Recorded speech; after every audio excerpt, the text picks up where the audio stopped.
옛날 옛적 프랑스의 아름다운 루아르 강 근처에 작은 마을이 있었다. 그 마을은 번성하지는 않았지만 주민들은 서로 돕고 살아가는 평화로운 공동체였다. 그러나 이 마을에는 항상 전해 내려오는 미스터리가 있었다.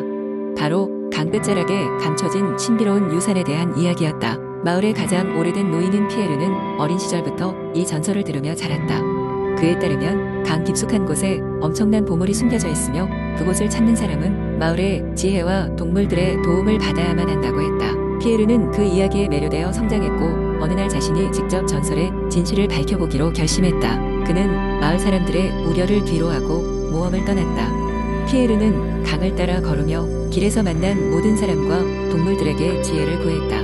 마을의 할머니는 그에게 방향을 제시해 주었고 강가의 황새는 물의 흐름을 알려주었다. 여정 중간에 피에르는 길을 잃고 온짜 위험한 숲에 들어가게 되었다. 그때 커다란 늑대가 나타났지만 다행히도 늑대는 그를 해치지 않고 차분한 목소리로 말했다. 내 이름은 루플린, 이 숲의 수호자이니라. 내가 구하는 것이 무엇인지 알고 있다. 하지만 그 유산을 원한다면 내 질문에 답해야 할 것이다.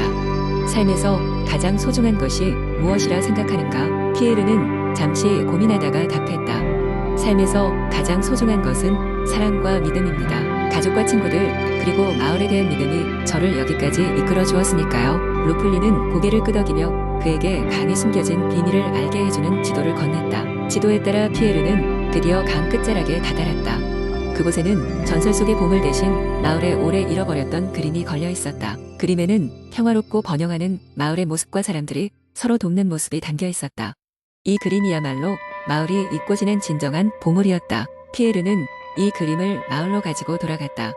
사람들은 그 그림을 보고 감동하며 서로의 중요성을 다시 인식하게 되었다. 결국 피에르가 찾은 것은 단지 물질적인 보물이 아니라 공동체의 진정한 의미였다. 전설의 유산은 그렇게 마을과 함께 다시 태어났다. 피에르의 모험은 이렇게 아름다운 결말을 맞이했다. 두 번째, 이야기 옛날 옛적 프랑스의 한 작은 마을에 루이즈라는 소녀가 살고 있었습니다.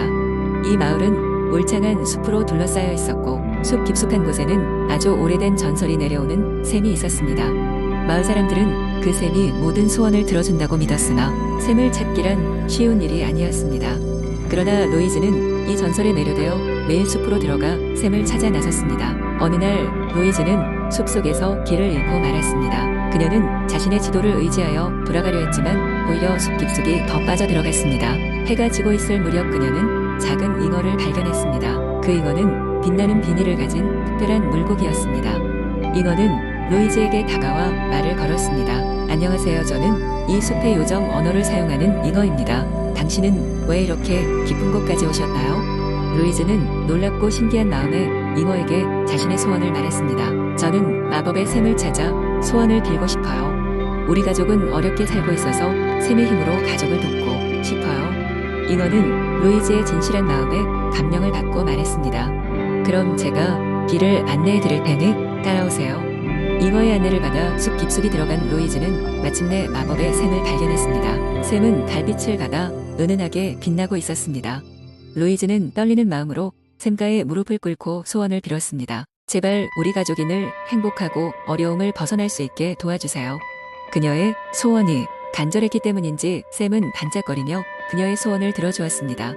잉어는 루이즈의 소원이 이루어졌다며 그녀를 집까지 무사히 데려다 주었습니다. 마을로 돌아온 루이즈는 가족의 얼굴에 미소가 피어오르는 것을 보고 샘의 힘을 느낄 수 있었습니다. 그들은 비록 부유하지는 않았지만 서로 사랑하며 행복하게 살았습니다. 시간이 흐른 후에도 루이즈는 잉어와의 만남과 마법의 샘에서의 경험을 잊지 않았습니다. 그녀는 마을 아이들에게 그 이야기를 들려주며 중요한 것은 진심 어린 소망과 가족의 사랑이라고 가르쳤습니다. 그 결과 마을 전설은 후손들에게도 변함없이 전해져 내려왔고 마을 사람들은 언제나 서로를 돕고 사랑하며 평화로운 삶을 이어갔답니다. 세 번째, 이야기 옛날 옛적 프랑스의 한 고요한 마을에 헨리라는 소년이 살고 있었습니다. 헨리는 마을 외곽에 있는 커다란 숲을 매우 좋아했습니다. 사람들은 그 숲을 신비로운 숲이라고 불렀습니다. 농담처럼 마법의 숲이라 불리기도 했지만 실제로 그 숲에 얽힌 이야기는 많이 전해 내려오고는 했습니다. 전설에 따르면 신비로운 숲에는 장미의 요정이 살고 있었고 요정의 장미를 손에 넣은 사람은 무한한 행복을 얻을 수 있다 하였습니다. 그러나 숲속에 있는 장미를 꺾으려 하는 자는 까다로운 시험을 거쳐야만 했습니다. 어느 날 호기심 많은 헨리는 숲을 탐험하기로 마음먹었습니다. 그의 마음속에는 장미의 전설을 확인해보고 싶은 열망이 가득했습니다. 헨리는 아침 일찍 숲으로 향했습니다. 숲은 그야말로 황홀했습니다. 나무들은 하늘 높이 솟아 있었고 새들은 아름다운 노래를 부르고 있었습니다. 숲을 걷던 헨리는 어느새 길을 잃고 말았습니다. 그러나 그렇게 걱정하진 않았습니다. 그는 숲의 경이로움에 취해 있었기 때문입니다. 그러다 헨리는 주변이 갑자기 조용해지고 불현듯 장미의 향기가 느껴지는 것을 깨달았습니다. 면밀히 주변을 둘러본 헨리는 드디어 전설 속 장미를 발견했습니다. 그 장미는 다른 장미와는 달리 빛나고 있었습니다. 그러나 그 장미를 손에 넣기 위해서는 3가지 시험을 통과해야 한다는 것을 헨리는 알고 있었습니다. 첫 번째 시험은 마법의 생물들과의 대화였습니다. 흰 토끼와 푸른 새가 나타나 각각 자신들의 이야기를 늘어놓았습니다. 헨리는 그들의 말을 주의 깊게 듣고 질문을 이해했으며 그 진심 어린 두 생물의 고민을 해결해 주었습니다. 두 번째 시험은 숲의 깊은 곳에 있는 그림자 회랑이었습니다. 이곳에서는 자신의 두려움과 욕망이 실체화되어 나타났습니다. 헨리는 어떤 선택을 해야 할지 망설였지만 결국 중요한 것은 두려움과 욕망 자체가 아닌 자신의 진정한 마음이라는 것을 깨닫고 어린아이의 순수한 결단으로 회랑을 무사히 통과했습니다. 마지막 시험은 사람의 이기심을 시험하는 것이었습니다. 헨리는 다른 사람과 행복을 나눌지 아니면 혼자만의 영광을 탐할지를 결단해야 했습니다. 옆길에서 누군가 도움이 필요해 보이는 상황을 연출했고 헨리는 그 즉시 도움의 손길을 내밀었습니다. 이로써 모든 시험을 통과한 헨리는 드디어 장미 앞에 설 자격을 얻게 되었습니다. 장미의 요정은 모습을 드러내어 헨리를 기특해하며 장미를 선물로 주었습니다. 장미를 손에 넣은 헨리는 그것을 함께 나누기로 결심하였고 마을로 돌아가 그 장미의 기적을 주민들과 공유했습니다. 이후로 마을은 풍요와 기쁨이 가득한 곳이 되었습니다. 헨리는 평생 그 장미처럼 밝고 향기로운 삶을 살았고 신비로운 숲과 요정의 이야기는 두고두고 사람들 사이에서 전해졌습니다. 4번째 이야기. 옛날 옛적 프랑스의 한 울창한 숲속에는 수많은 동물들이 어울려 살아가고 있었습니다. 그들 중 가장 지혜롭다고 소문난 여우가 있었는데 그의 이름은 바로 르노였습니다. 르노는 그 지혜로움 덕분에 숲속 동물들 사이에서 매우 존경받는 존재였습니다. 어느 날 아침 숲속에 찾아온 잔치가 열리게 되었습니다. 숲의 가장자리에 있는 큰 공터에서 열리는 이 잔치에는 숲속의 모든 동물들이 초대받았습니다. 잔치 음식은 산더미처럼 쌓여 있었고 동물들은 모두 즐거운 마음으로 모여들었습니다. 하지만 이 잔치에 슬그머니 접근한 또 다른 동물이 있었으니 바로 꽤 많은 늑대인 루팡이었습니다. 루팡은 항상 다른 동물들의 음식을 빼앗고 싶어하는 나쁜 습관을 갖고 있었죠. 그는 간교한 방법으로 잔치 음식을 모두 차지할 계획을 세웠습니다. 루팡은 잔치가 한창일 때 모든 동물들이 춤과 노래에 빠져있는 틈을 타서 음식이 쌓여있는 곳에 다가갔습니다. 그는 조용히 음식에 접근하여 자신의 턱을 크게 벌렸습니다. 그러나 그 순간 뒤에서 부드러운 음성이 들려왔습니다.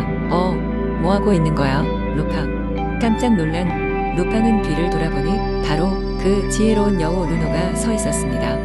르노는 친근한 미소를 지으며 루팡에게 다가갔습니다. 너도 우리와 함께 이 잔치를 즐기러 왔구나. 자, 뭘 좀 먹어봐.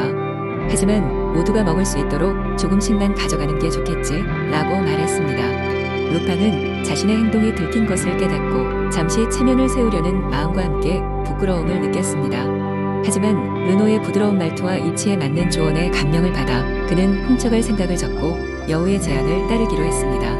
그 후 루팡은 르노의 지혜롭고 배려 깊은 태도로 많은 것을 배웠습니다. 그는 이제 매사에 훔치려는 생각보다는 공정하게 얻는 것이 더 즐겁고 유익하다는 것을 알게 되었습니다. 숲의 동물들도 루팡의 변화된 태도를 반기며 그를 더욱 따뜻하게 맞이했습니다. 그렇게 르노와 루팡은 숲의 모두에게 존경받는 친구가 되어 그 후로도 오랫동안 평화롭고 즐거운 시간을 보냈습니다. 그들은 두 마리의 즐거움과 지혜로움이 어떤 변화와 협력을 가져올 수 있는지 다른 동물들에게도 귀감이 되었습니다. 그리고 오늘날까지도 이 이야기는 프랑스의 숲속에서 전해지며 남을 돕고 공정하게 사는 것의 중요성을 전하고 있습니다. 5번째 이야기. 옛날 옛적 프랑스의 한 작은 마을 포도밭으로 유명한 프로방스 지방에 쥐리라는 소년이 살고 있었습니다. 쥐의 가족은 대대손손 포도밭을 가꾸어왔지만 최근 몇 년간 흉작이 계속되어 큰 어려움을 겪고 있었습니다. 어느 날 쥐는 깊은 걱정에 빠진 아버지를 도와 주기 위해 새벽 일찍 일어나 포도밭으로 향했습니다. 포도밭을 돌며 하나하나 떨어진 포도를 주우면서 어떻게 하면 이 위기를 극복할 수 있을지 고민하고 있었죠.